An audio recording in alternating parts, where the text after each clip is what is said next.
Kasi meaning na siya. Anak sir. Diba mas meaning anak? So karon ani ata tattoo session nga usa ka gamay lang ang atong i-tattoo karon guys.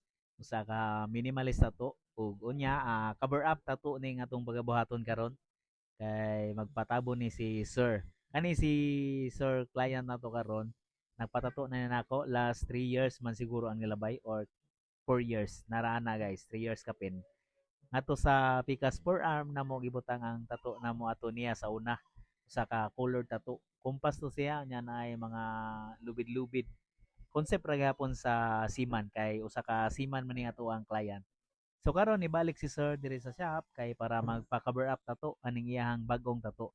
So 1 year man siguro ning iyang tattoo or wala pa ni nag 1 year daw ning iyahang tattoo. Kanang nakita ninyo nga armband unya na siya Japanese character man siguro to na nakabutang diha sa may cinder sa iyang forearm.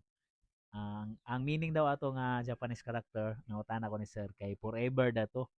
So ayan ang patabunan kay matud pa niya wala daw forever. So mga patabunan ni Sir kay lagi wala man daw kunoy forever.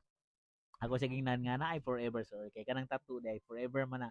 Kung dili lang na nimo ipa-erase or mao na po mag forever gyud na siya sa imong panit.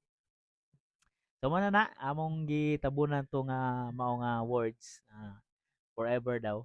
Nya ang napili nga design ni ato ang client kay usa ni siya ka horse, usa ni siya ka bato sa chest nga duwa. So murag kalabira na ang ulo aning horse nga iyahang design. Kunya kay red man to ang iyahang tattoo nga Japanese character diha. So gipili namo red sab na color para mas ma-blend siya sa design no ug dili na kayo mahalata ang katong mao nga Japanese word nga forever. So dili ra kayo lisod tabunan ingani nga tattoo kay lagi color nga tattoo nya imo i-mix sa black nga tattoo imo i-cover sa mga black nga tattoo dili kayo siya lisod i-cover compare sa kanang black nga tattoo then imong i-cover sa mga colored lisod gyud na siya kay mas dark man ang black mas mulutaw gyud gihapon siya mas makita gyapon siya no kung imong i-mix sa mga color tattoo so kung black gyud kasagaran na nga cover up is ka black lang pod mas black pa niya para mas mawala to siya. So mo to diri nga part nag-highlight na ta. Sa nakita ninyo hapit na ta na human-human diha. Nahulman na nga to ang ginatrabaho nga kabayo no. Nya lagi red concept man ang atong gidi sa ang atong red ang atong manggi color ani kay red man ning blend ra sa katong daan niya nga tato nga Japanese character. So dili na kayo nimo mailan gyud nga naa siya existing nga tato sa una kay nawala naman yun siya kay natabunan naman siya nandiyan na mix food sa red color. So more to guys, ug tuod ay ganahan mo magpatato. Pwede ra ko ninyo i-message sa ako ang Facebook account.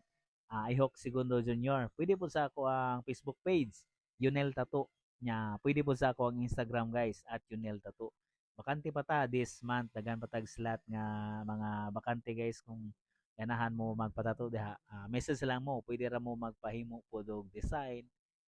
Pwede ra sad mo mag-inquire no. Libre ra na siya guys kung mag-inquire mo sa mga gusto ninyo nga ipatato. Og mao to guys, after 2 hours tattoo session na to, mao na ni ang ato ang outcome sa ato ang cover up tattoo. So mao to guys, daghang salamat.